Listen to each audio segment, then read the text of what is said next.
अगर किसी ने हिलने की कोशिश की तो कोई नहीं जाएगा यहाँ से। मैंने अपनी जबान दी है। शाका, तुम पागल हो गए हो। दारा से दुश्मनी मोल लेना चाहते हो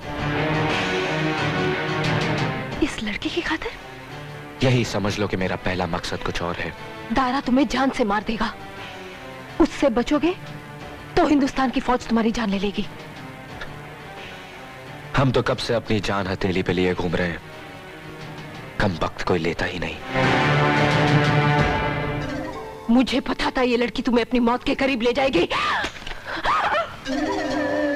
खबरदार जो मेरे फैसले में दखल देने की कोशिश की।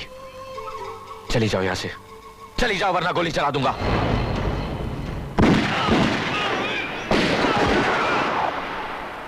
तुमने हम पर गोलियां चलाई, अपने साथियों पर? चली जाओ यहां से।